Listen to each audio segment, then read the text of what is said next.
Okay. Thank you for coming to this evening's dialogue, Art and Other Ways of Knowing, the Listening Project.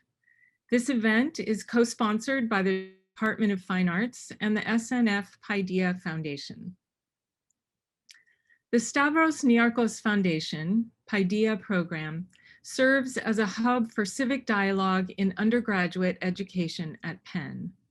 SNF Paideia collaborates with many campus entities to promote opportunities for students to develop the knowledge, skills, ethical frameworks, and experiences necessary to be informed, engaged, and effective community members and leaders in society.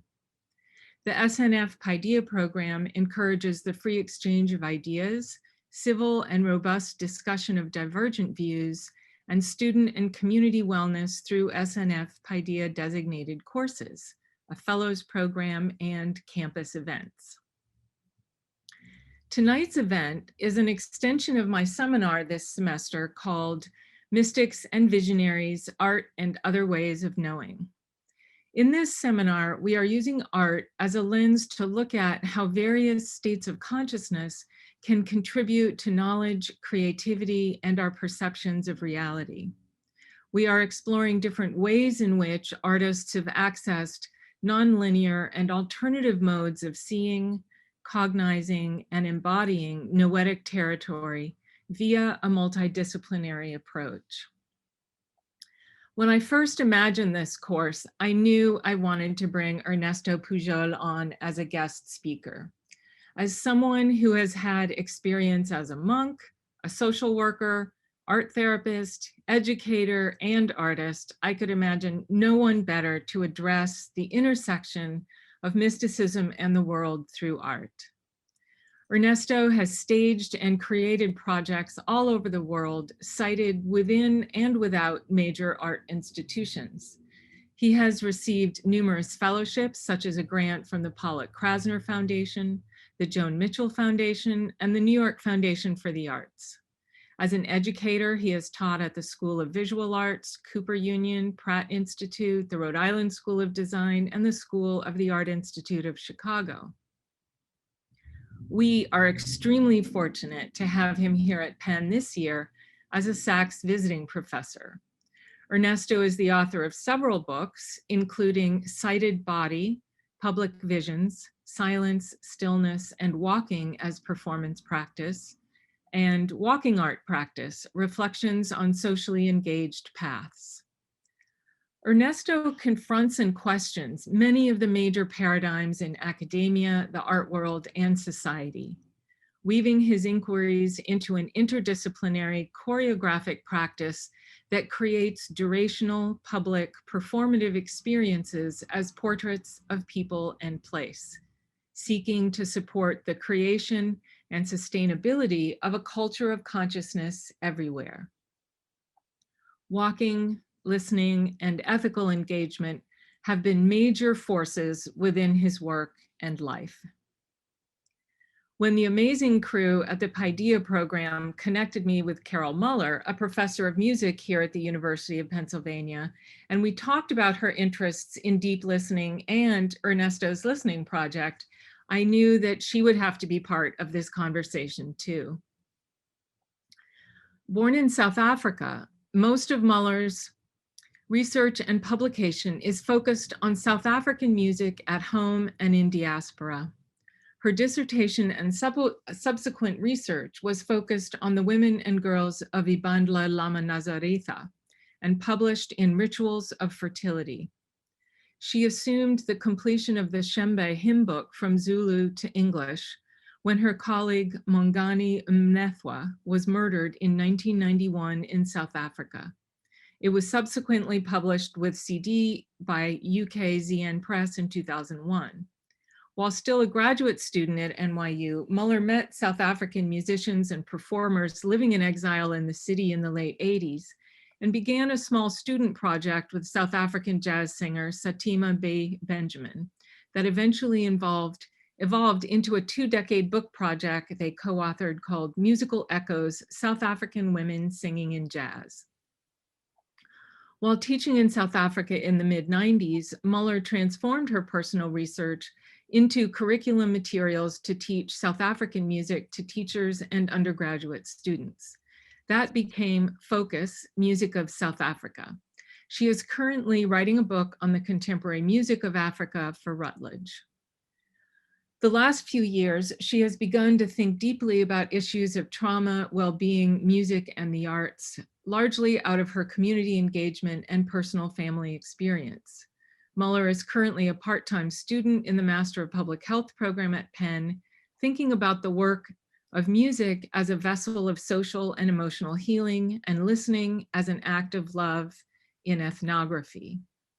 And I'm super excited to have both Ernesto and Carol here with us tonight for an evening of presence, attention, and attunement. So if anybody has unmuted themselves, if you could mute yourself now, that would be great. So I will turn it over to Ernesto, and then Carol will join him for conversation, and then we'll open it up for discussion Q&A.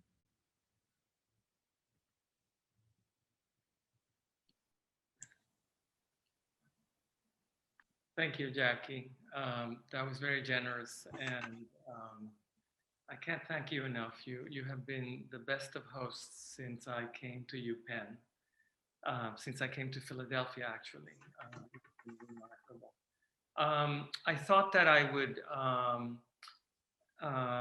show some images from 3 projects that perhaps single out listening more than others. Say a few words on my current thoughts on listening, and then obviously welcome Carol into our dialogue. And so let me share my screen for a second. Let's see.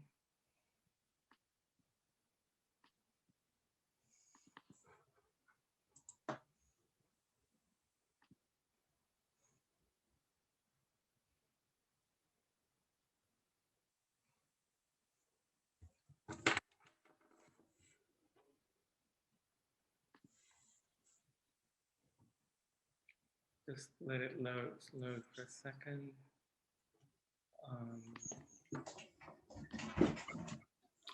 Can you see this in a full screen?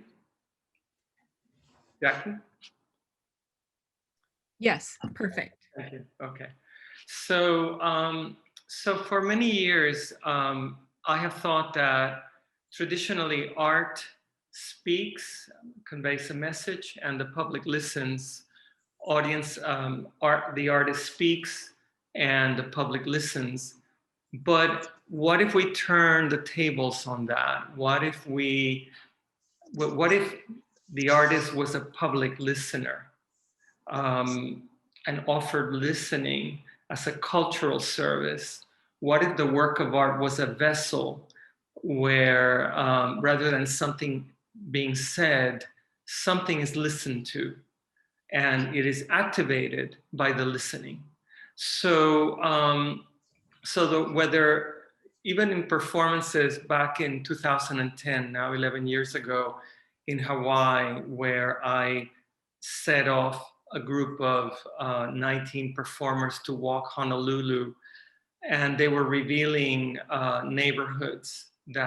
historic neighborhoods that are not truly seen, listened to by tourism, and sites that were very important to the native Hawaiian community. Even as the performers were doing this, walking through Honolulu for an entire day, and you got a map and you could follow them, and they were in silence, they were listening to something. They were revealing, but they were also listening, seeing and listening, even as they were a medium for revelation, a place, a people and place. They themselves were also perceiving something happening that day.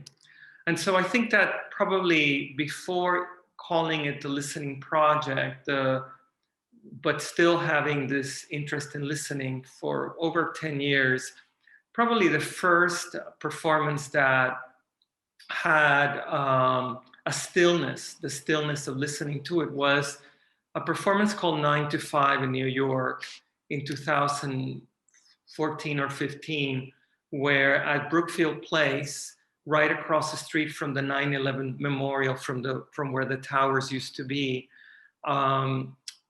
11 performers came through the subway system, and basically arrived like thousands of subway riders. But instead of going to their offices in downtown Manhattan, they took place. They took they inhabited glass cubicles along that boundary between the hub, the transportation hub, and the 9/11 memorial. And they spent 3 days listening, looking, and writing what they heard and saw. And it was the beginning of the listening school. The performance, again, was called 9 to 5. But I was trying to blur the boundaries between training for a performance, training my performers, civilians and artists in listening, in deep listening, and then performing that, blurring that with the actual studying, experiencing, researching of listening, so that the research, the listening was the performance. And it was both a process and a product. And so the 11 performers were there for 3 days, keeping a kind of journal that towards the end, after the 3 days, we edited selections and published them on the More Art page.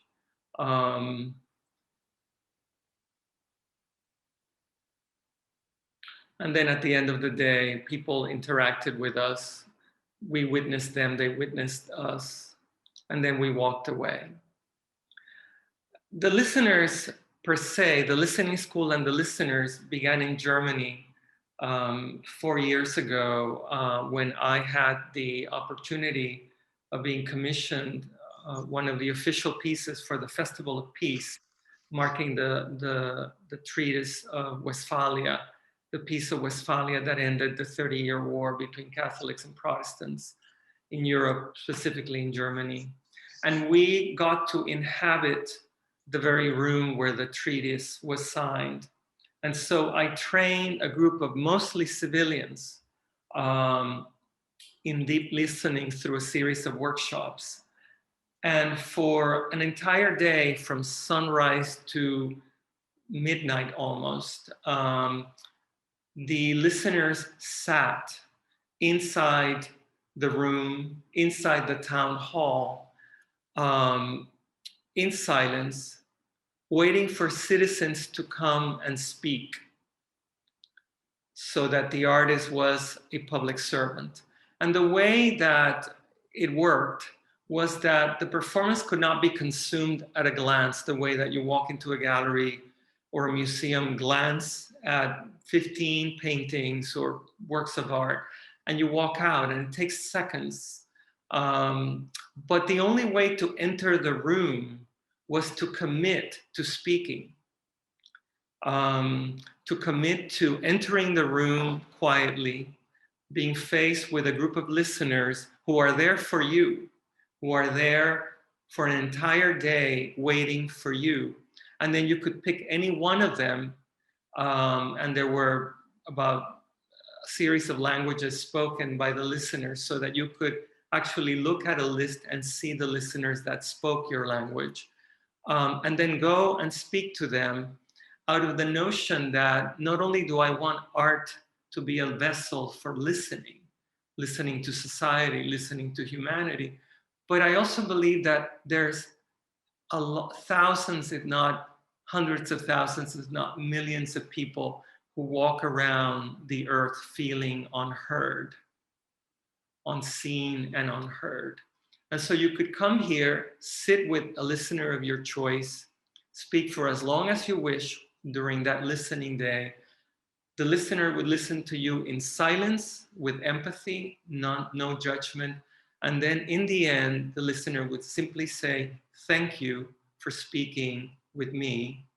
I have listened to you," and then walk you out and come back and take a seat. Um, that lasted till the evening, and then the listeners left in the evening afterwards. And then we held a town hall, a small town hall at the Kunsthal of Osnabrück, where we did not reveal, because it would not have been ethical, what we listened to, but we revealed what we learned about listening, what we learned about the act of listening in silence, empathically, non-judgmentally. That was the listening project in Germany. And then we did it in New York as part of the River to River Festival in 2019. And there we took on even more of a blurring of boundaries between the work of art and the process of making a work of art. And there, even though we did hold some workshops in private with the listeners, with the performers who were willing to train in listening, but we spent 3 days in the streets of downtown Manhattan, listening to the city and speaking with New Yorkers and tourists in New York about listening. We had a set of questions that went from what is deep listening to you? Do you feel listened to in your life? Do you have people who listen to you? Are you a listener yourself? What constitutes deep listening, good listening? And so for 3 days, we had this performative process where the performers were on the streets, in the parks, in buildings, speaking to pedestrians, speaking to office workers during their lunch hours, to and from work, to and from sites if they were tourists, with this set of very informal, friendly, approachable questions. Sitting with them, walking with them, as they ate and so on, lunch, and learning what this particular collective thought about listening and their own experiences of being listened to or lack of. And then this culminated after 3 days that were both the process, not quite the performance, but a performative process, completely real, completely humbling. This culminated in a formal moment where, like in Germany, we were in one of the monuments in Wall Street. In fact, the site where George Washington was sworn as first president of the United States, this during the Trump presidency. And for one evening, people during the festival, participants would come. I was the usher. The listeners sat in a circle under this remarkable neoclassical dome. And then people would come to the door. I would walk them in, give them a set of instructions, and release them to speak to any of the listeners. So once again, you couldn't consume the piece, you could only participate in the piece. And only then would you sit and watch the piece, but also be part of the piece, perform the piece without being exposed.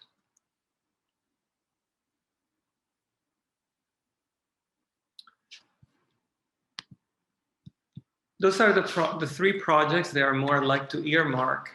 And then let me just,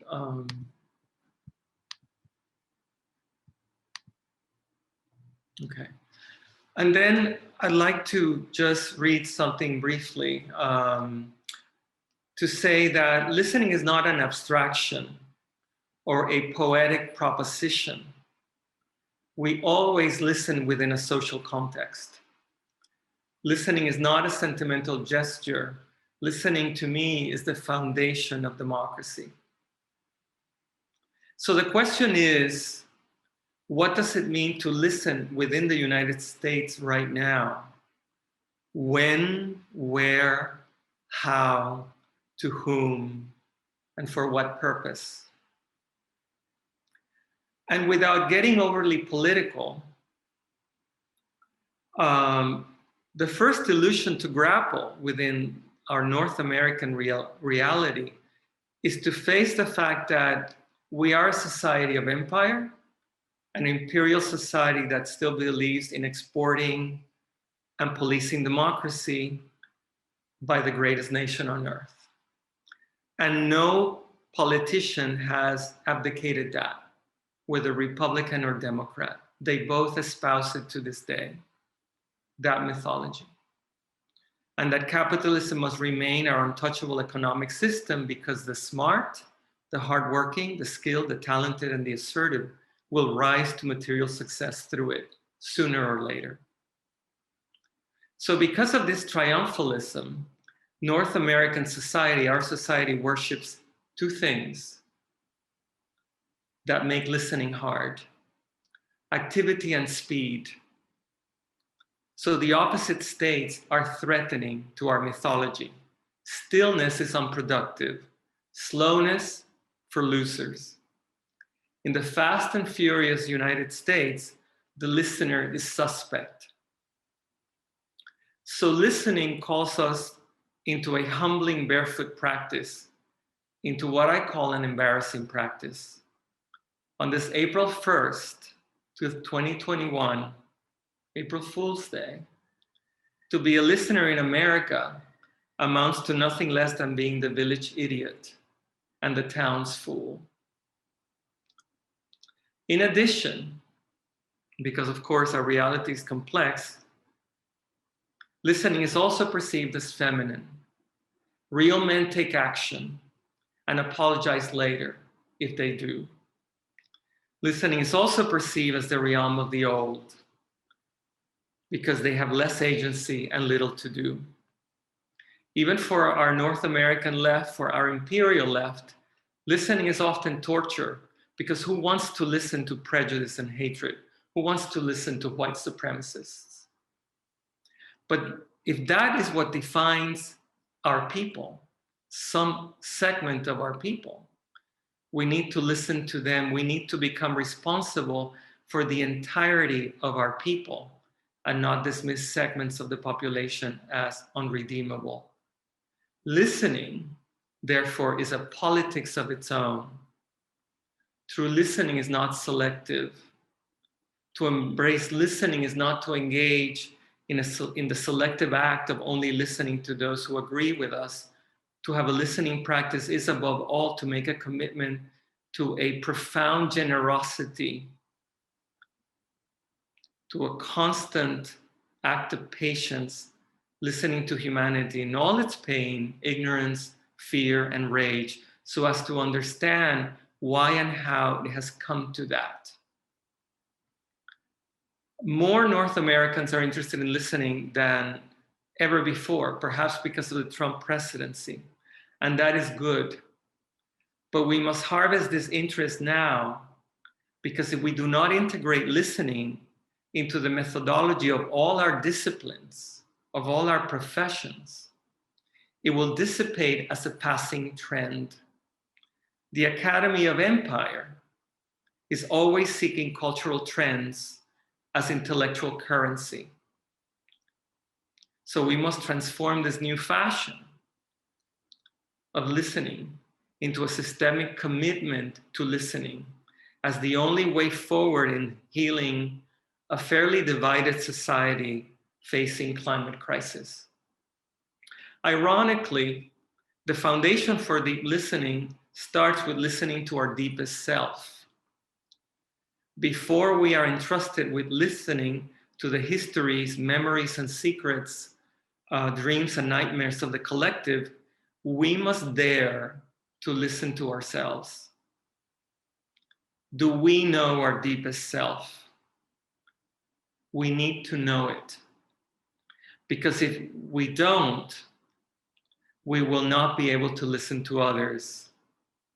We will not be able to listen to others if we have not listened to our core true self, because we will be in the way. Our unresolvedness will be in the way with its neediness, its agendas, its insecurities, its guardedness, passing for listening, but only listening selectively.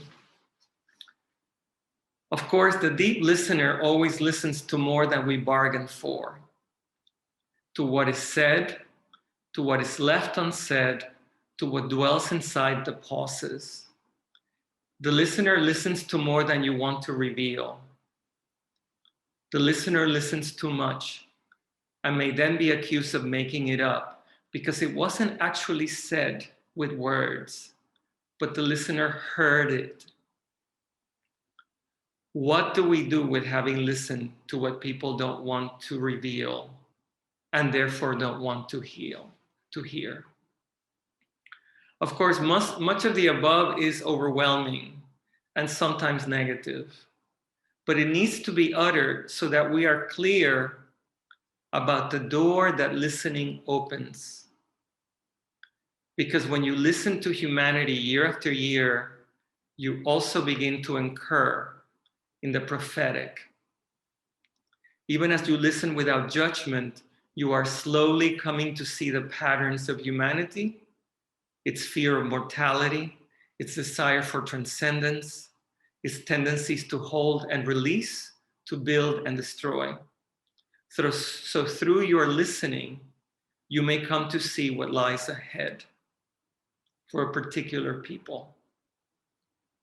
For educators, it is particularly important for us to listen to students because our contemporary education is increasingly being fashioned after the model of the internet, seeking to overwhelm students with information and the testing of information, assuming that the student will have the rest of their lives to sort it out.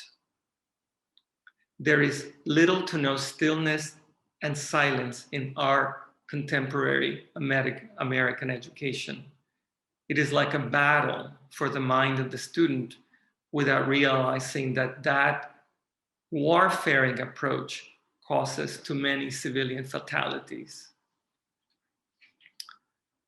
So, Carol, can you join me in our conversation?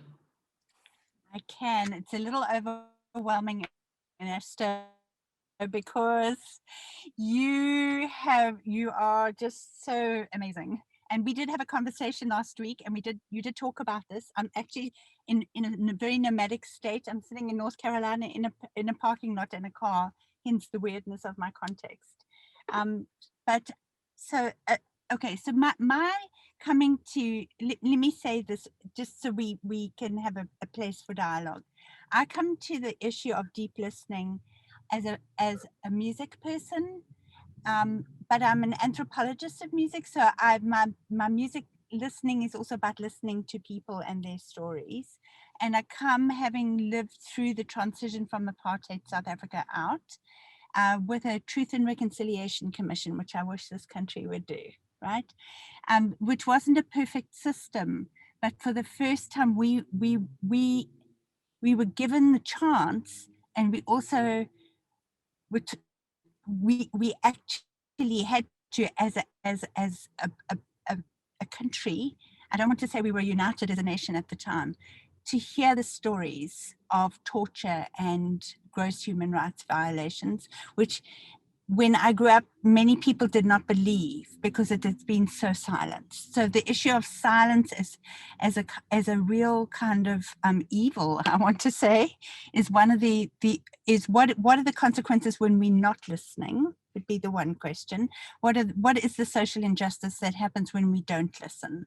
And what is the liberation that can happen either through individual listening or through collective, even public narrative?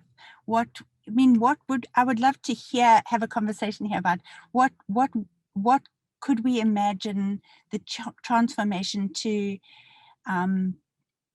America could be today if we were listening in some kind of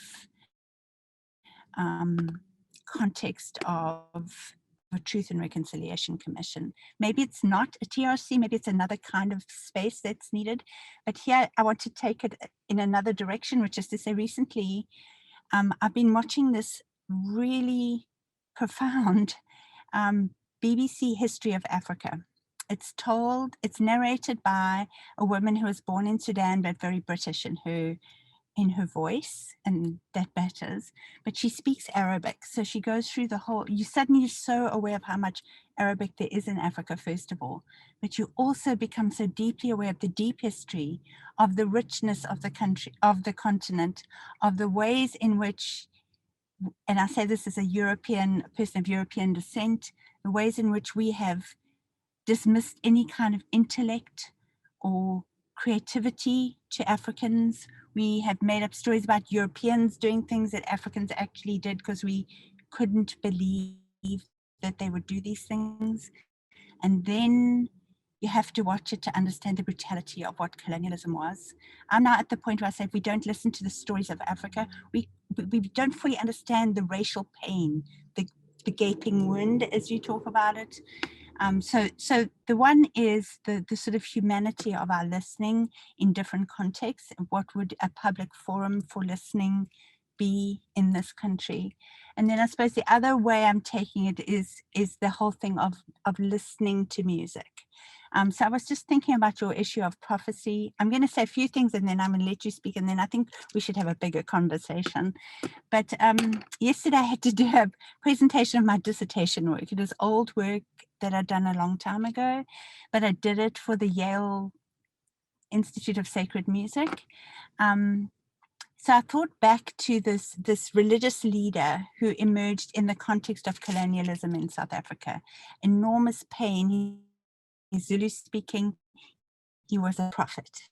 And why was he a prophet? Why was he not just a political leader? Why was he a prophet? Because he took kind of the Bible. He didn't take Christianity and mission Christianity. He took the Bible, the text. And because he read in the text polygamy, he read in the text all the things that were African, and then he read the miraculous in the New Testament, and he himself was a miraculous healer, right?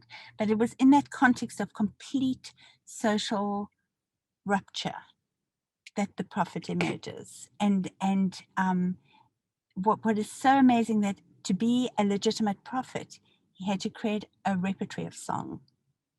He sang when he was receiving the messages, these new songs, he sang in a very high-pitched voice. So his voice was not manly enough, right? So it was almost in the voice of a girl that he received these kind of musical entities that came. So I suppose the other question then is, what is it about the musical, if we want to say, about not just sound, it is about the structuring of sound into something that is culturally coherent. What kind of listening are we, who are our prophets in music, in hip hop, I think hip hop is just such a rich place for the prophetic. In many ways. So I'm going to just, there's so many ways I could take this musically. In our classes, in our well-being classes, we've been doing sound walks. That has been an extraordinary thing. I had a student last semester who is living in Toronto and followed the water pathways underneath the ground, and she listened in and recorded the sound of water running underneath the city of Toronto. And then I had another student who lives in Hong Kong, and her work is on the democracy protests in Hong Kong, and she did this sound walk where she had recorded all the protests and then gone back after the repression and recorded the silence. And we saw both. So I suppose it is this juxtaposition of listening and not hearing too. I'm going to leave it at that for now. I have lots of questions, of course, but I think if we could have a collective conversation, it's probably going to be a richer experience. Just to address some of the things you said right before we open, or you open it to the rest. I mean, there's no question that silence has been equated with punishment, Mhm. that people are silenced. And it's also equated with obedience, listening in silence to instruction, orders. So there is a very tragic connection between silence and oppression. And yet we need to unlearn that. We need to unlearn that, because just now, during the last 12 months of COVID, so many individuals fell apart when they were suddenly thrust into silence and solitude. Mhm. So many people fell apart into depression, into all kinds of really challenging mental health states, because we have lost the skills of how to manage solitude and silence as existential tools, as a space for reflection, meditation, contemplation, study. And so we need to unlearn the impression that silence is punishment, even as oppressive forces do use silence as a tool. But we need to understand that silence is also that space for nurturing. It's a generative space. We must be silence. We must be in silence in order to listen. If you start speaking to me and I start interrupting you, I will not listen to anything you said. I mean, it's the mechanics of listening require the foundation of silence as a tool. I I think that when I think of the prophets of our age, I think that um, ecologists have been prophetic for the last 20 years. The most prophetic people that I personally have experienced in my daily life during the past 20 years have been ecologists, predicting, what used to be called climate change, and many of us now call climate crisis. And it felt like, in the beginning, like a fantasy, like science fiction, but there was a lot of prophesying about it that went unregistered in the early days of the ecological movement. What will listening look like in America? I think that, like in South Africa, and I was briefly in the Johannesburg Biennial in 1997. I experienced a little bit of what you said. I'm a very little artist, and I can only build society one project at a time. That is my scope. Of course, I vote. I'm politically active. But what sometimes concerns me is that kind of change, North America, the United States coming into a reconciliation moment, like systematized structure needs millions of little projects, millions of little interventions. We restore nature one garden at a time. We restore our humanity one gesture at a time, and then those amount to a collective, to me. And so, but like you, I'd love to hear propositions. I only create a space for listening, one project at a time. That is my scope. It's a humbling scope. And in terms of the listening project, it is there for cities to take it, for there to be a listening Philadelphia, a listening Chicago, a listening San Juan. as something that a people and a place want because they want to listen to themselves, you know. But back to you. Well, I just want to say I love the idea, actually. I think it's a much better idea of a lot of little projects, for example, some kind of reconciliation issue. What if we could do something that was I don't know, it would have to probably be self-organizing in many ways for it to happen, but it seems like it would be less overwhelming and maybe less threatening to a lot of people, and actually it would build the core of society better if people were in conversation with each other rather than having a panel like we had in South Africa with prayer at the beginning. And do you know what I'm saying? It was a very kind of performative space rather than a building reconciliation sort of space. Actually love that. I love that idea. Can I take this in a slightly different direction quickly, and then we open to others? I'm really intrigued by the whole thing of personal music listening, this thing with earbuds, almost as definitely as an emotional regulation. So it's almost, instead of taking Prozac, you put something in your head, and then the radio stations that now will tailor make your listening so that it suits, in a way, your emotional state. Where do you think this is taking us? What is this doing to us as I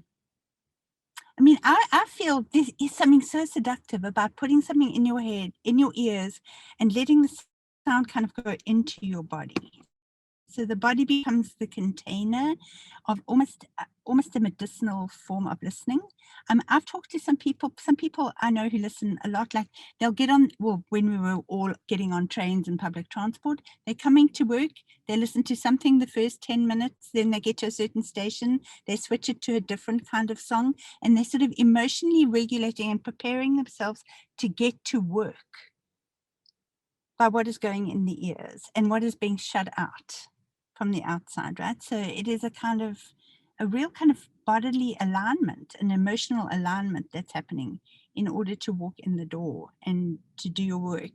And then this whole kind of, in the workplace too, I think this growth of personal music listening, and in a way, it's almost doing the opposite of the listening I think you're talking about, because it's a shutting out as opposed to a connecting and opening up.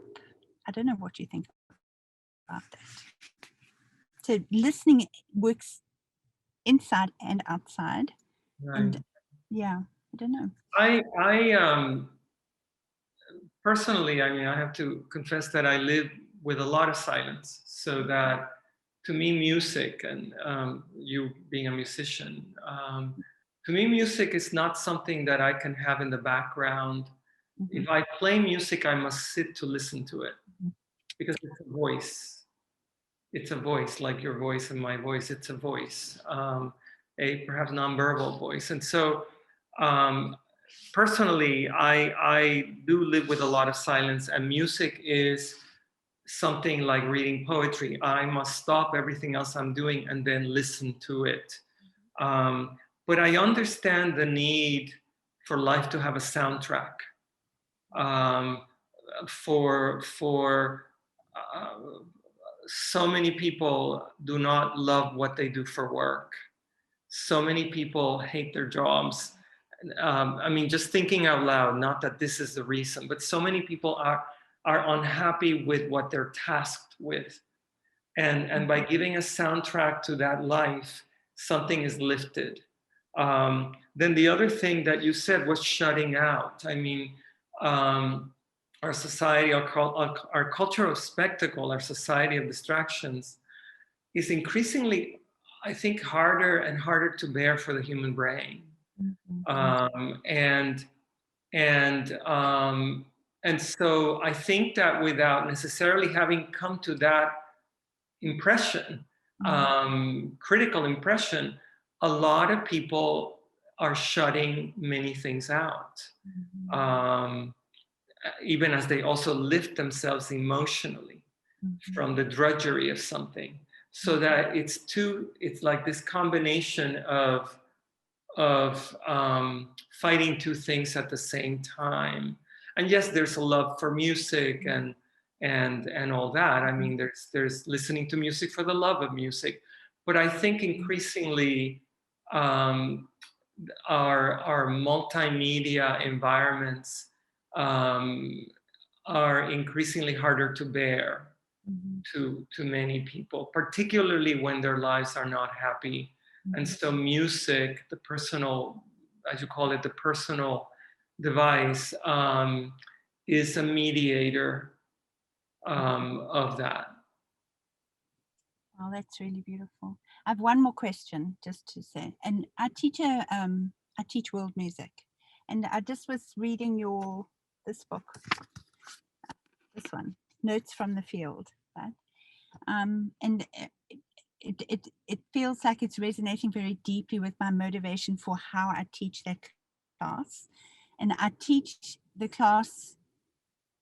Well, I do it differently, I think, than most people in my field do, because I started with a collection of recordings I found at Tower Records when it was a real place. Yeah. And it was a 3 CDs of Indigenous voices. And I loved the spectrum of sound so much that came out of the human voice that I would never otherwise ever have known about. But the difficulty of doing this is, like last night I taught the quote, the Kalahari Bushman. How do you teach that level of, they are contemporary hunter-gatherers, they live in the world, but how do we help people to listen? How do we help people to understand, I suppose?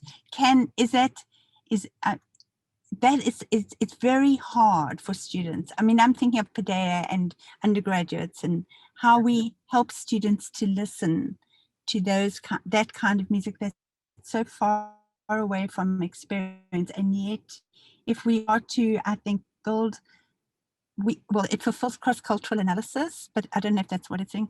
But it's the difficulty of listening, I suppose.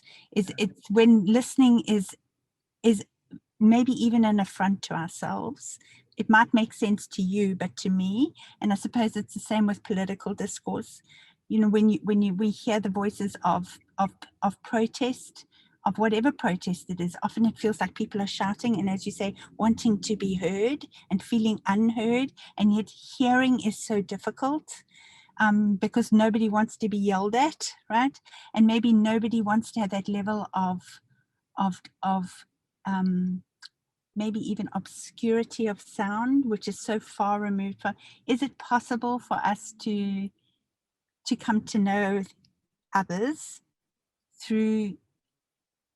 I think what I'm really trying to grapple with is the difficulty of things that are unfamiliar. Of how do we listen? How do we help people to hear? Well, again, I concretize that. It's in to me, it's how do we help a student within a North American classroom, foreign student, native born, immigrant student, to listen. I mean, to me, again, I listen in a social context. I can't get too platonic about it. So it's listening here and now. And there needs to be a reinvention of our education. I mean, because as we layer the culture of spectacle and distraction, layer upon layer, and the inner voice gets thinner and thinner, and there is the media construction of false selves through advertising from birth. The first thing that needs to happen, and I'm repeating myself at this point, is listening to whoever you truly are. I cannot listen to whoever someone truly is if I have not listened to who I truly am and what I truly need, because I will have very little empathy, for that truth. If my own truth is hidden from me, and I am pursuing things that are really superfluous. So there needs to be a real radical rethinking of education Mhm. that helps people come back to a sense of core self, even if as a Buddhist you believe there's no self. Mhm. But if the language of humanity is illusion, we need to grapple with the best pedagogical illusions we can, you know, and the illusion of a core self, even as there is no self. And so I think that because we are in such a crisis mode, that we are with the fire. It's like putting out the fire. But why did the fire begin in the first place? How did it begin? When did it begin? You know, what fueled it? And I need to get back there in the process that led us to this moment of non-listening. You know, I need to get back there to be able to deconstruct this. And it's very basic and challenging. Yeah. It's very radical too. Well, maybe we should open up the conversation. We could go on just with a personal conversation, but I think others probably have lots to say. So thank you very much. Well, maybe I will selfishly jump in with the first question or provocation. This is so fantastic. And one of the things I keep thinking about in the conversation is the difference between hearing and listening, the difference between looking and seeing, what's passive, what's active, where reception comes in, and also this notion of attunement, and that just as music is used by shamanistic rituals in order to attune the listener or the participant with something other than the cacophony of the everyday, also silence is used, as Ernesto was saying, as a way of kind of attuning to the psyche. And I guess I'm curious about both of your responses to this notion of being in the receptive mode. I mean, my seminar started with Hilma af Klint, right, who received like one of the most amazing bodies of visual work and that we know of. And you talked about your prophet who was receiving songs. And so I'm curious about, you know, to hear you both speak about that. And then we'll start seeing questions dropping in the chat room, or I think it's a small enough group, people can just unmute themselves too. Thanks. Carol, do you, or I guess I'll jump in. You mentioned words, and words create realities. Hearing as opposed to listening, looking as opposed to seeing. Without having, you know, done the homework of defining things clearly for this moment, for the sake of this moment, I would say that hearing is almost accidental. So this is thinking out loud. Hearing is what comes at you. Someone calls you, there's sound. You are hearing, you are actively hearing just because you are alive. You are hearing, you have the sense of hearing. Listening is a choice. Listening is something that you choose to do.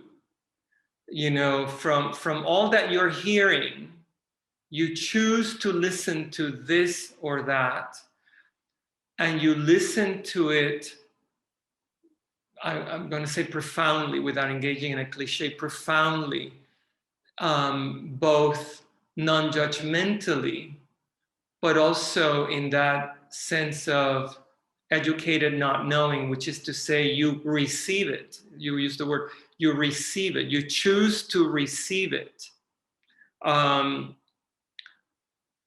openly, generously, patiently, non-judgmentally, so that it enters you as a vessel in all its fullness, in all its rage, or in all its joy, you let that be, you experience that.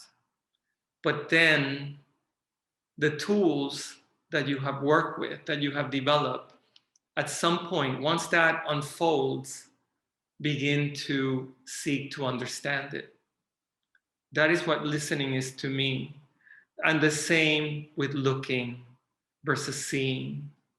We look by the very fact that we have a sense of sight, but seeing is a choice, you know, and it goes perhaps sometimes even beyond the listening, the seeing the invisible, the seeing what is there and not there.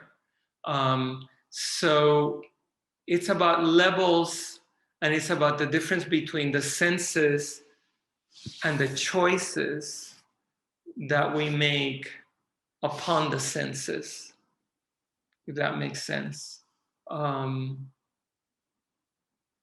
Carol, do you want to? So my thing is listening. I love what you're saying, but I'm going to take it in a different way, which is to say, okay, so can I read a quote of yours? Actually, it's the thing of listening in relation to others is what really interests me. So I actually just used this for a piece I'm about to publish. So we sit next to each other, hearing the unfamiliar rendering of the familiar, which we call performance, and we begin to bond without an initial need for words. Words will come later, as they always do, but for now we sit on common ground, experiencing something together, supporting each other throughout the experience by the very fact of proximity. Listening may not seem like much, but it is a firm ground for building and rebuilding society the real way, the solid way based on our shared human condition. So I suppose I am thinking of listening in relationship to others, in relationship to building community. I love that, you know, the solitary, the silence is, and the sort of internal, but what when we turn it outwards, because that kind of listening, I mean, I'm just thinking of how many times this year I've sat in a pen meeting and somebody says, I hear you. And it drives me nuts because I don't feel heard at all. Okay. It always just feels like a mechanical statement to me. It doesn't feel like anybody's actually listened. So I would like that we get rid of that. On the other hand, in the Zulu language, hello, the word in Zulu is sawubona, means I see you. It's such a beautiful, it's me connecting to you through through vision. What about, I mean, and so I hear you, it doesn't work for me in the same kind of way. Because what does it mean to hear if there's not justice that comes with it? The last thing I want to say is just, I've watched a little bit of the George Floyd trial, the trial. And what has struck me about there is the issue of hearing the voices, right? Of hearing this man saying, I'm going to die. And then hearing the voices of the pain, the suffering that has come as a result of that. There's something that if we had read that in a transcript, it wouldn't have touched us. It is that the humanness of the voice. It is the deep emotion that is carried, and with it tears, the shedding of the body. There is something I think about hearing and connecting that does, which is also very different from personal music listening, which is the drug that goes inside, right? It might, a soundtrack, but it's not, it's the desire to connect.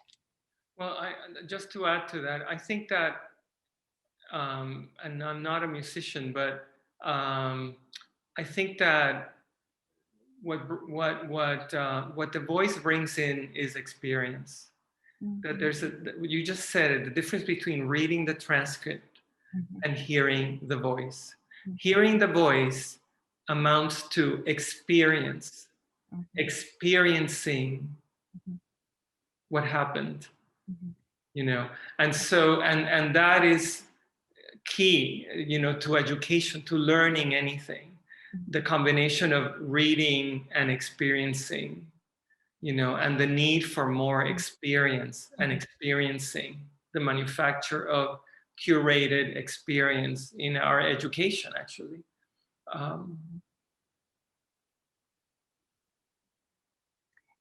And I suppose the last thing really, I'm going to stop now, but I've been intrigued by the phenomenon of podcasting, which is just voice. It's just sound. It's not image.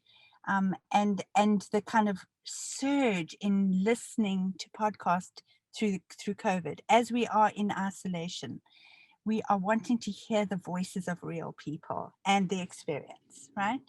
So actually in my teaching, I've realized I'm giving a lot more podcast than reading, because reading is such a solitary process. It's such a cuts you off from other people. Whereas if you're listening in relation to somebody else's experience. I think it's putting it together with what you're saying. Anyway, I'm done. I don't want to talk too much. I want to hear from others.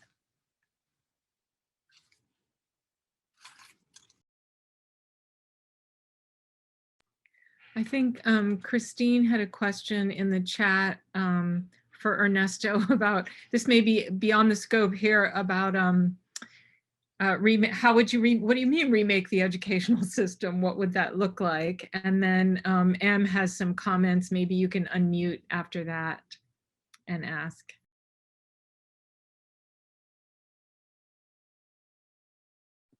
Well, I mean, I've been writing about education for years and publishing also essays. And I do think that that we have been through stages. You know, the testing has swallowed our education. It is in a shockingly micromanaged education, out of fear of lawsuits, out of the thought that the more you test, somehow the more you pressure learning, and the more product driven you become. I do, and now the internet model of being before a desktop and having numerous portals simultaneous that you just move around and as a model for education is problematic. The notion that in a MFA, for example, in a master's degree or an MA, the school's responsibility is to overwhelm you with information for 2 years. And again, like I said, you have the rest of your life to sort it out. And that approach that does not cultivate the tools of meditation, contemplation, silence, solitude, reflection, as opposed to quick memorization, is highly problematic. It took us probably over 20 years to get to this point. It won't be dismantled in a moment. But we need to become increasingly aware of the forces that are shaping education right now. The whole, banishing of the humanities from education, the whole banishing of humanism from education, the denial of emotional intelligence, of emotions being as important information as what is being said, what people feel about something. And so I can't, take apart and suddenly come up with the new educational model for the United States, but I can tell you, again, one program at a time, one course of study at a time, one course at a time, whether it's an elective course that you add to that kind of product-driven fast curriculum where people are supposed to produce something every other week and hang it in the gallery and critique it. That madness needs to stop, and so because in the real world, only machines do that, and so, or very dated commercial gallery economies do that. And they tear you apart. They actually tear your creative process apart. So we simply there needs to be a greater awareness of these forces, what they have done to our programs. We need to take a step back and begin to have dialogues about them, and perhaps rethink old courses and come up with some new courses and new dynamics for evaluation.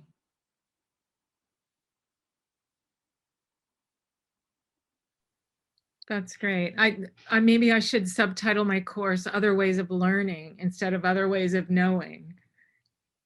Em, do you want to unmute and pose your question, thoughts?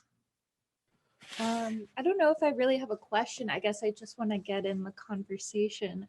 Um, I'm a social work student as well as an MFA student, and I've been sort of like taking in a lot of people's practices, particularly Prentice Hemphill, who's a somatics coach, and sort of like yeah, I think like a lot of what I'm hearing in what y'all are saying is, and I think very much I was hearing it towards the end there, and what you're saying was about how much the body is connected to listening and sensation, and like these like, yeah, like the intense experience that I'm having right now, speaking in front of a room of like 41 people, where my heart starts to race, and there's like how these, I guess I like want to like put that out there as a thing to maybe discuss, or not at all.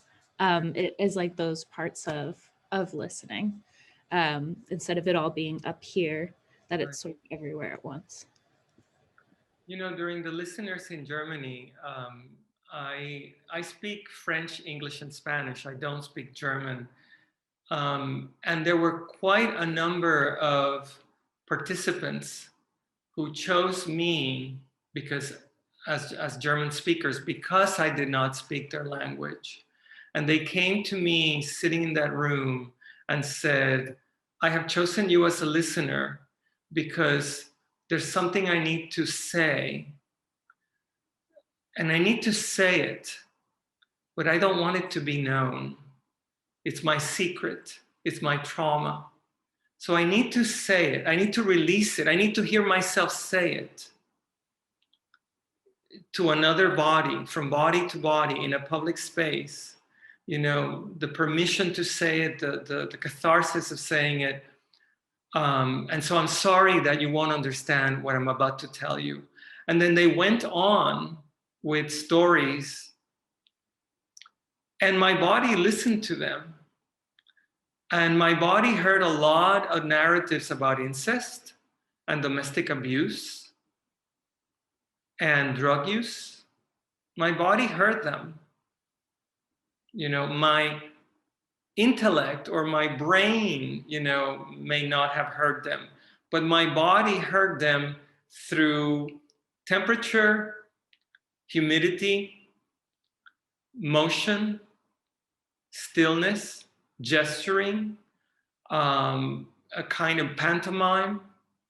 My body heard lots of things, and so I agree with you that the body listens, that what we call the mind is not just the brain. The mind is the brain, the body, what we used to call the heart, the muscle memory. The mind is a very complex, many-part entity that is also a whole.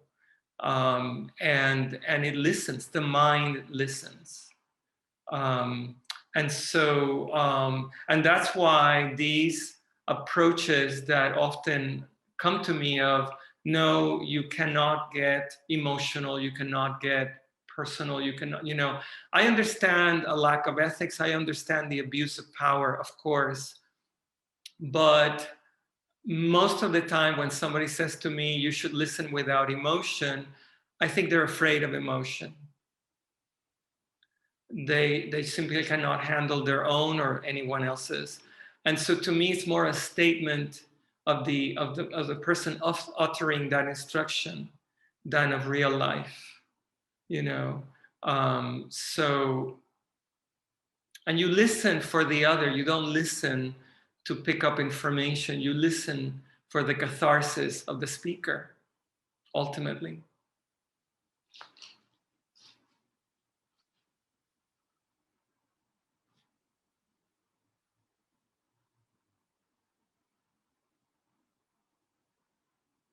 Now, there's a question from So Zoe. Go ahead, Carol. well, I'll just say very quickly, because I live with quite intense trauma in my with my children. Just to say, um, I've read a lot of Peter Levine's work. It's Peter Levine, right?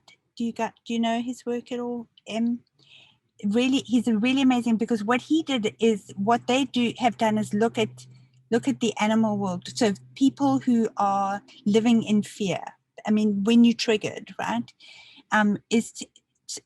Well, the long and short of it is that when what they've done is look at animal life to understand what happens to our brains when we perceive a threat that maybe isn't there, but we still, what's happening to us biologically and neurologically, and why we are emotionally expressing things in the way that we are. So last night, I just want to say, I was recording my Kalahari Bushman class, and I came across a TED talk by actually a white South African woman who did this amazing trek and is working with a family in Namibia, a Khoisan, a Bushman family. And she has this amazing video of where she talks about what it's like to live out in the wild. And it was the alertness to the environment, the alertness to where food is, the alertness to how you find water, how you remember where water was hidden 20 years ago. I mean, it's an extraordinary body that is so alert to the world around them, because that's how you survive. In a way, an alertness that we don't have, right? We're not cognizant of, we wouldn't have climate crisis, I think, if we were alert to the world around us and what it gives to us, what the relationship that we could have with it, right? So I don't know really where I'm going with this, other than to say, I think of the thing of,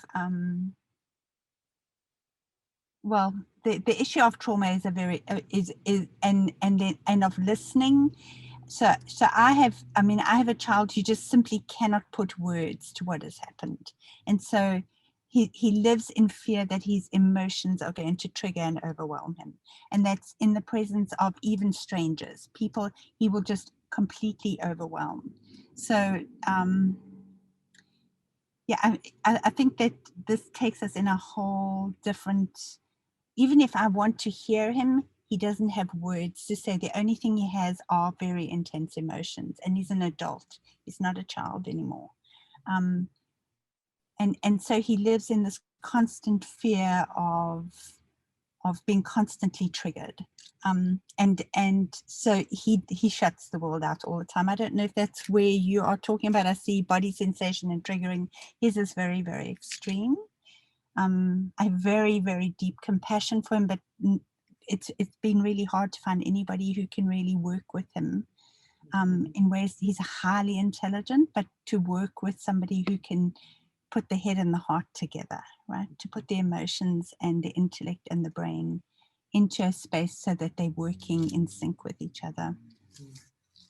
I think that's what trauma does, is it takes that capacity away. It also takes a sense of self. And so it's that sort of complete loss of self that makes even listening to others a very difficult process. Well, I would say that to the earlier part of your response, and then tying it back to him, I think that a good listener has partially or fully reclaimed the animal body. I think that reclaiming the human animal body is part of achieving deep listening again, so that you are free again to listen with your body, as we once did in forests and jungles and plains and deserts and so on. Now Zoe, I just want to say Zoe has a question on the chat. How do you yourself teach your performers to care for themselves when taking in so much from others? You know, no one project, no one training workshop or series of workshops is going to give you mental health or health, period. But it's an equation between choosing performers and civilians, artists and non-artists, who, and this is the animal self, who my intuition tells me and my intellect tells me that they are on the path of self-care, that there is a desire to self-care, actualized or potential. So because you cannot take care of a community unless you have taken care of yourself. And I cannot allow for the project to suddenly shift gears and have to take care of a performer. I will take care of my performers. I create a safe space. But I cannot have a project defined by taking care, like kidnapped by taking care of a performer. So the performer must already be engaged in a path of self-care.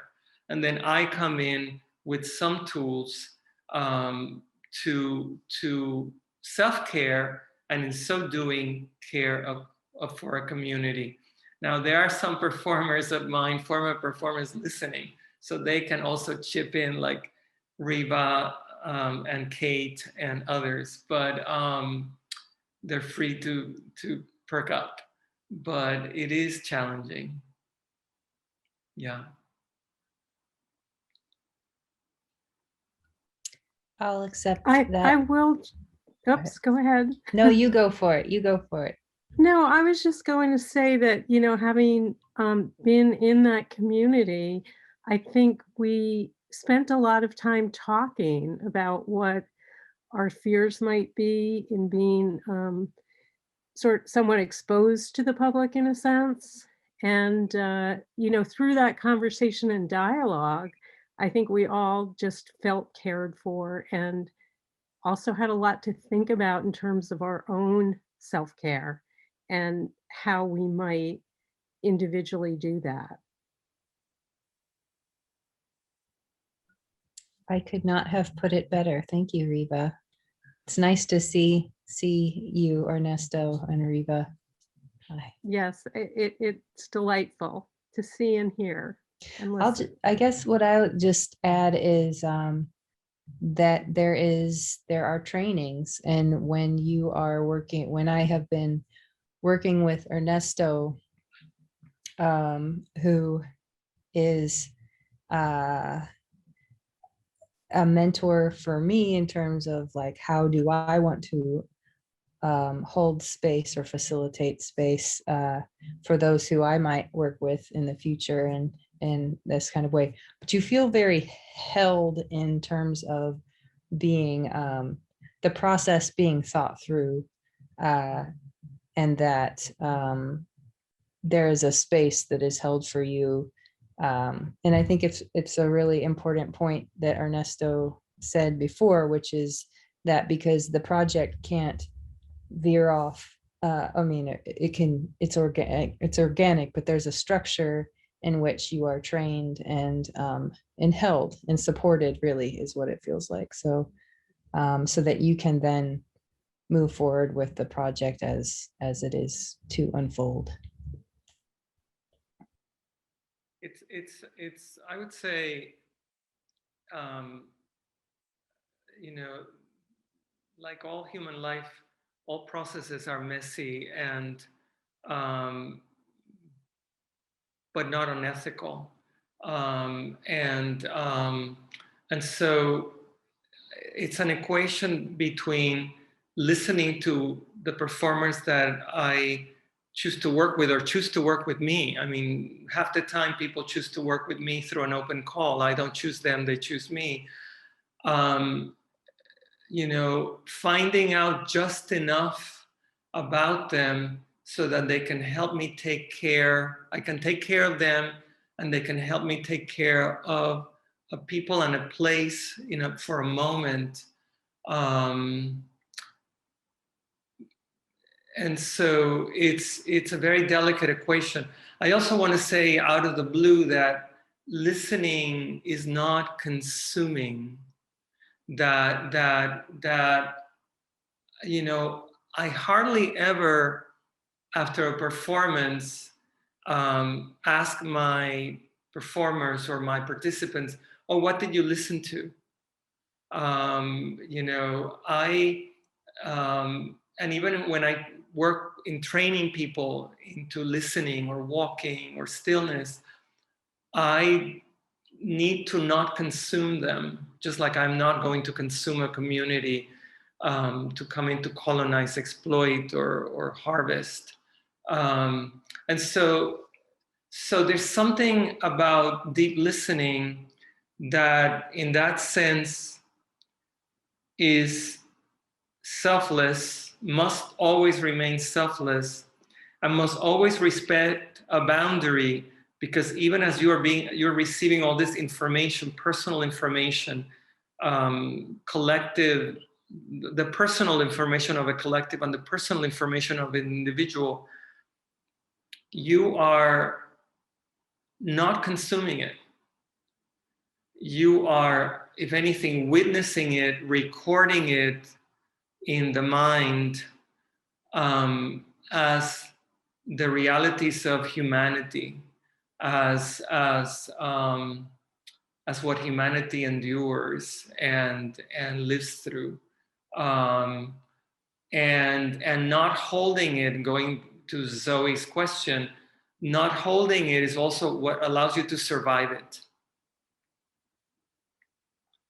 You know, so you hold lightly what is precious and must not fall from your hands, and you allow it to flow as it wishes to flow. If it wants to stick with you for a while, you let it, because that's what that needs. But ultimately, it doesn't belong to you. You're not putting together an encyclopedia or a long confessional, you know. And so it's a very delicate equation. And because it's not defined by social work, psychiatry, psychology, but informed by them, it is the business of art. You are just facilitating someone performing themselves, a place and a people performing themselves, and then you let it go. You know, you let it go. As hard as that is, just emotionally, because you come to love and be loved. Yeah. Could you say a little bit more about how you created a safe space for your performers and what the guidelines were if someone decided that they were going to either verbally harass or threaten one of them? You know, again, it's hard to speak in the Platonic way of all things to all people in all places, but that's a great question, Kathy. I would say that at the very beginning of a project, number one, I read the proposal for the project, the formal proposal that I wrote to an institution, or that an institution invited me to present. I read it to them so that we all have the same information and there's a democracy of information. But along with that, I read a set of rules and regulations. I order the fact, I say that the only way to do this is by creating a safe space, so that I enunciate the intention of building, holding, sustaining a safe space.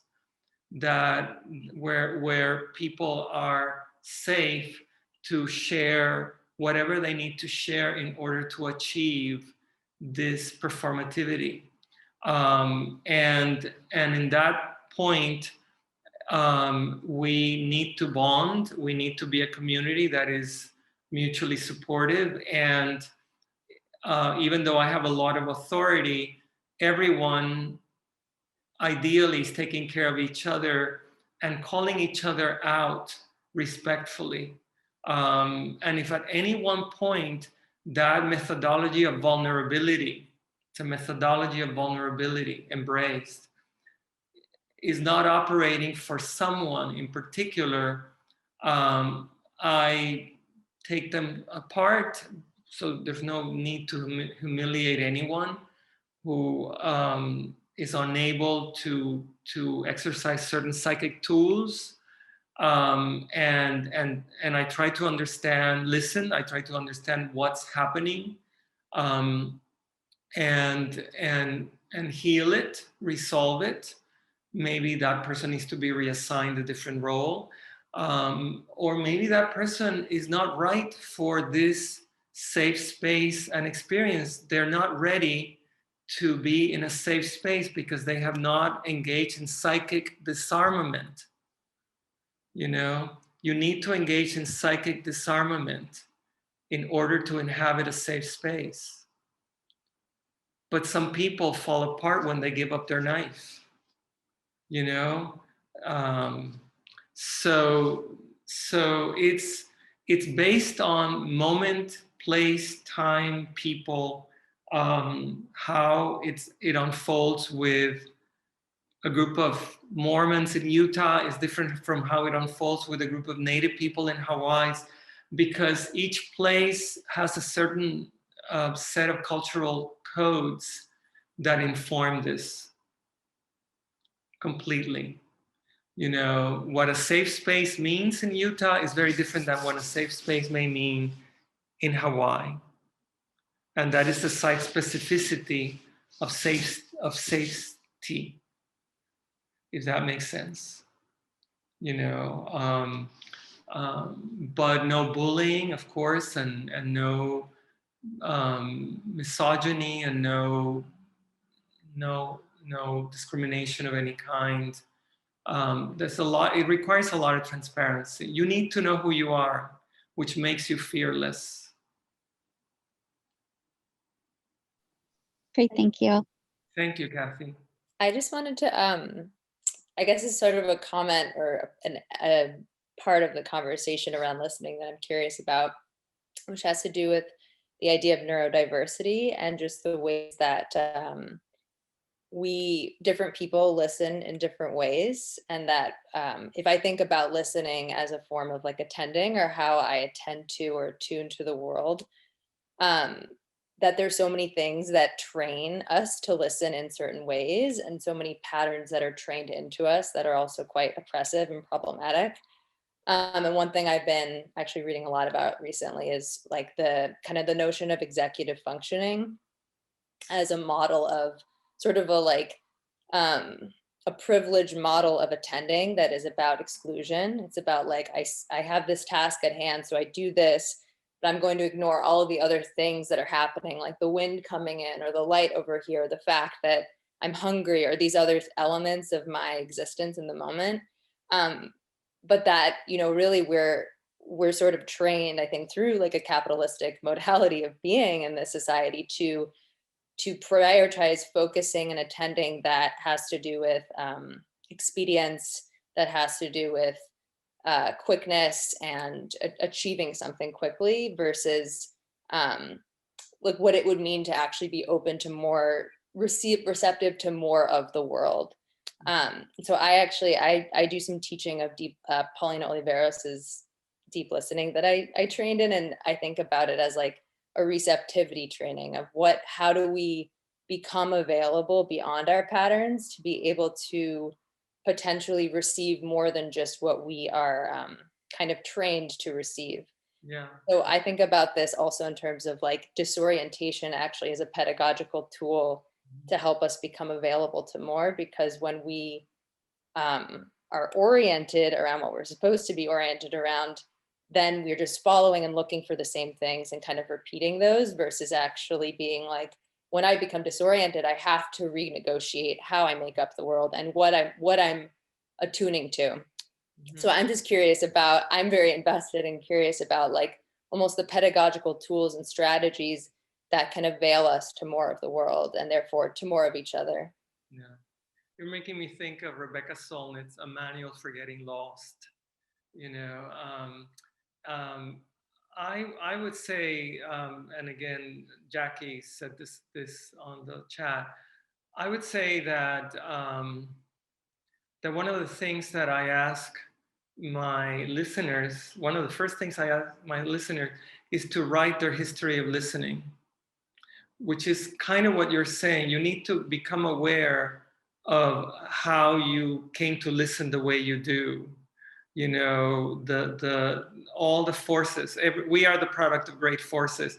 So in your listening, however it is that you listen, as a male, female, trans, you know, here, there, anywhere, write not your autobiography, but the history of your listening.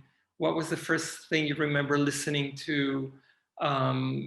What is the next and the next and the next, and how does your schooling and your church and your family and your neighborhood and your society inform that up until this day? Understand your listening, because it's the only way to try and dismantle what you need to dismantle.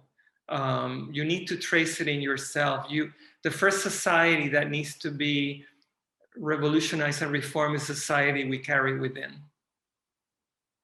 You know, so I, as Riba and Kate can tell you, my training is very personal. I understand that, and this is very ethnographic for Carol, that traditionally, you know, ethnographers went to communities, collected a lot of stories, a lot of memories, a lot of dreams and nightmares, but revealed nothing about themselves. So they just got the psychic money and ran. But for me, the only way to engage in this is if I turn my own story into a currency, so that it is a material outside of me that I fully understand. I understand what colonized me, and I understand how I tried to decolonize myself. And that is my currency. And so I come to you, Julia, and you tell me your story, and I give you mine in return, so that it's a more fair exchange.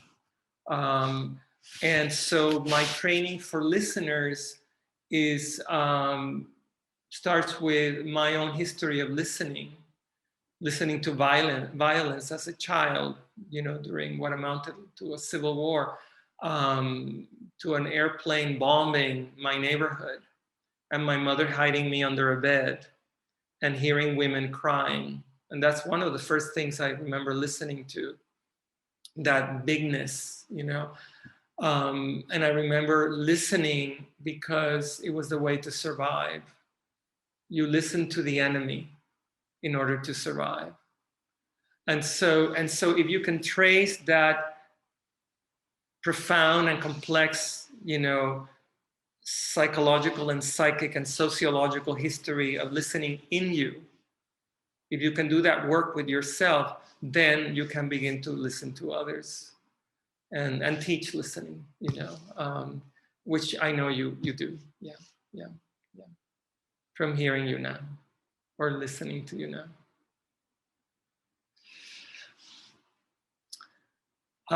Jackie, how are we doing for time? Close to wrapping it up. Is there any burning question left unspoken and therefore unheard?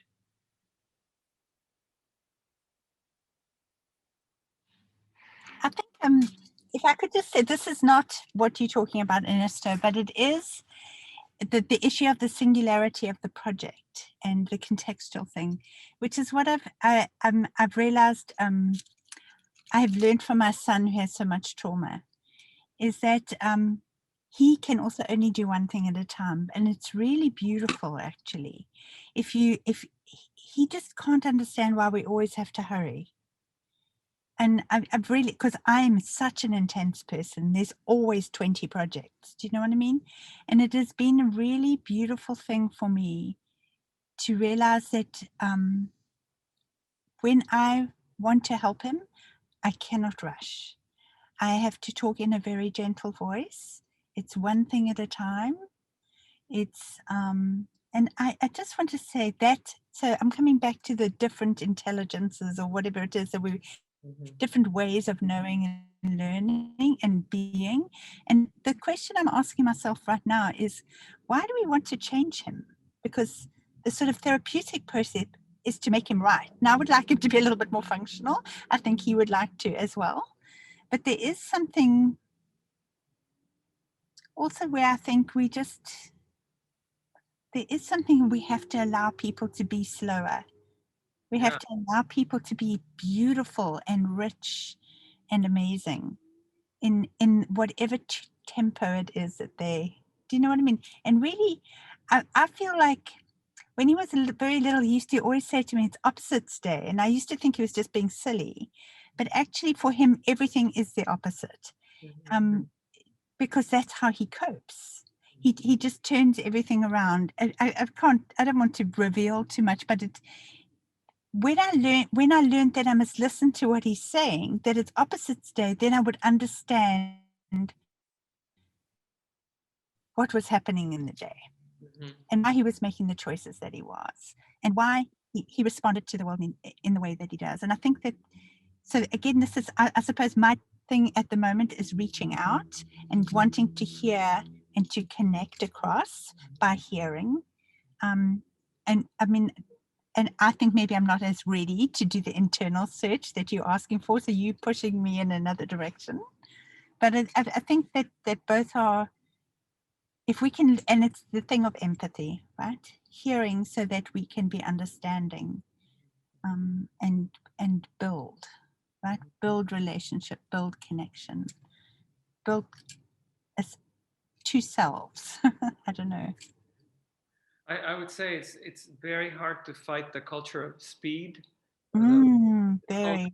the cult of speed, because slowness, I mean, there's the fear that the person won't be functional within the society of speed, productivity. Exactly. But it's something back to what Jackie perhaps started out, when she talked about her class. There's, we've heard so much about fake news, and I'll finish it this way. There's a fake human spirit out there, and all this is not the human spirit.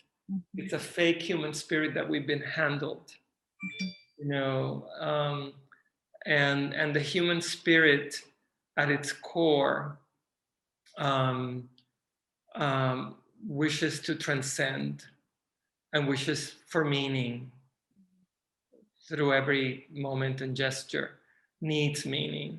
And so to me, listening reclaims the human spirit, mine and yours. And that is the ultimate mysticism, the reclamation of the true human spirit. Yeah. Yeah. Beautiful. Thank you both so much. This has been truly awesome, and hopefully it will be the first of just many. I kept, when you were talking just now, I was thinking about an old friend that used to say, like, don't bother me, I'm going wide. And then it was like, that, just forget it, and so I want to just thank you for really being allies in what I consider kind of my favorite pastime, which is cultivating what I call free range brain, allowing kind of the space and the openness for that, which is really where this these invitations and dialogues originated from. So thank you both. Thank you. And thank you all for coming and participating and sharing your energy with us.